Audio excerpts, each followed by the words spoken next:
Hello everyone, অনেকে হচ্ছে যে বাইকের এইটা জং নিয়ে হচ্ছে ভোগান্তিতে ভুগতেছেন। আজকে ক্লিয়ার করতেছি, এটা মনে রাখবেন সব সময় সমস্ত বাইকের জন্য এটা, কারণ হচ্ছে যে বাজারে জং ধরতেছে যেহেতু। এই হচ্ছে যে N160 হচ্ছে আপনার এখানে যদি বড় থাকে, মানে বড় থাকার কারণে হচ্ছে জং ধরতেছে।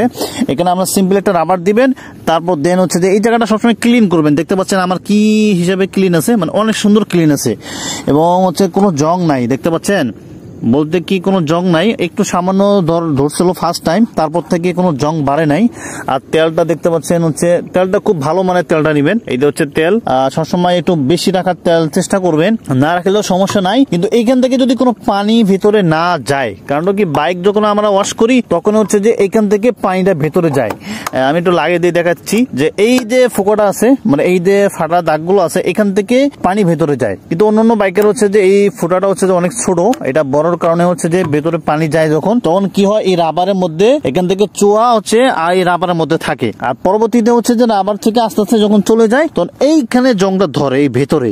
হ্যাঁ, এখানে জংটা যখন ধরেই তখন হচ্ছে যে এখানে আস্তে আস্তে জংটা বিশাল বড় আকারের সৃষ্টি হয়, বা হচ্ছে যে টুপ টুপ করে যখন তেল কম থাকে তখন এই যে ভেতরে যায়, যাওয়ার পর হচ্ছে যে ভেতরে তখন জংটা ধরে। এই জন্য আমি বলবো যে আসলে এটার জন্য হচ্ছে যে অবশ্যই কেয়ারফুল থাকবেন। W40, হ্যাঁ W40টা এটা বাজারে 300 টাকা দিয়ে পাওয়া যায়, 300, 350, 400, মানে যে যেরকম পারেন।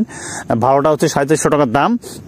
এটা আমি বলবো যে এটা কেনার পর এটা হলো রাত্রে যখন বাইকটা রাইড করবেন, যেদিন রাইড করার পর আসার পর এই জায়গাটা ভেতরে সুন্দর করে একটু ক্লিন করবেন। হ্যাঁ, এটা কিন্তু ভেতরে ক্লিন করবেন, চারপাশে মানে গোল রাউন্ডটা ক্লিন করার পর রেখে দিবেন। ইনশাল্লাহ হচ্ছে যে আর বাইকটা ওইটা বললাম যে ক্লিন করে রেখে দিবেন, পরবর্তীতে আর কোনো জং ধরার সম্ভাবনা নাই। এবং হচ্ছে প্রতিদিন মানে যদি আপনারা যদি হচ্ছে বাইকটা যদি ওয়াশ করেন, হ্যাঁ এটা কিন্তু খুব ইম্পর্টেন্ট হিসাবে আমি কথা বলতেছি। বাইকটা যখন ওয়াশ করবেন, ওয়াশ করার পর বিশেষ করে হচ্ছে যে এই জায়গাটা পরের দিন ক্লিন করবেন। হ্যাঁ, আর ওয়াশ করার পর অবশ্যই কিন্তু এই যে বল লেসার গুলো আছে, এই বল লেসারে কিন্তু কোনো সময় পানি প্রেসার দিবেন না, মানে যারা ওয়াশ করেন পানি কোনো সময় প্রেসার দিতে মানা করবেন। এই যে হচ্ছে রেডিয়েটর হচ্ছে নিচে আছে, নিচে রেডিয়েটরে অবশ্যই কোনো সময় হচ্ছে আপনারা পানি জোরে দেওয়ার জন্য বলবেন না, কারণ হচ্ছে সময় ধীরে পানি দিতে বলবেন। অনেক সময় জোরে পানি দিলে রেডিয়েটরে যদি জোরে পানি দেওয়া হয়, সেখানে যে জালিগুলো আছে জালিগুলো হচ্ছে যে আপনার নষ্ট হয়ে যায়, মানে চাপা হয়ে যায়, এরকম ছোট হয়ে যায়। তখন হচ্ছে কি হয়, এই বাতাসটা বাইক যখন রাইড করা হয়, বাতাসটা ইঞ্জিনের অয়েল, মানে ইঞ্জিন অয়েলের যে অয়েল গুলো যে আছে, ইঞ্জিন অয়েলটা যখন ওপেনে সাপ্লাই দেয়, এখানে হচ্ছে সেটা ঠান্ডা হতে পারে না, এই জন্য তখন ওভারহিট হয় ইঞ্জিন। এবং ইঞ্জিন ওভারহিট হলে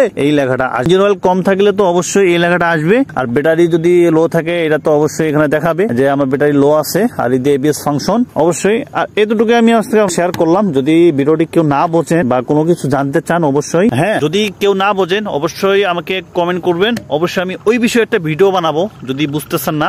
অবশ্যই, কারণ হচ্ছে যে আপনারা যদি কোনো বাইকের বিষয় না বোঝেন, অবশ্যই আপনাদেরকে বোঝাতে হবে, জানতে হবে, জানার শেষ নাই এবং জ্ঞান অর্জন করারও শেষ। অবশ্যই জানতে হবে সবাইকে ভালো রাখার জন্য বাইকগুলো, কারণ হচ্ছে যে আমরা অনেক টাকা দিয়ে বাইক ইনভেস্ট করি, কেনার পর যদি সেটা যদি সার্ভিস ভালো না দেয়, সেক্ষেত্রে অনেক বড় লস প্রজেক্ট হয়ে যায়। এই জন্য বলবো যে আসলে আমরা সবাই মেনটেন করবো সার্ভিস এবং যত্ন নিব। সবাই ভালো থাকবেন, সুস্থ থাকবেন। আল্লাহ হাফেজ। Thanks for watching.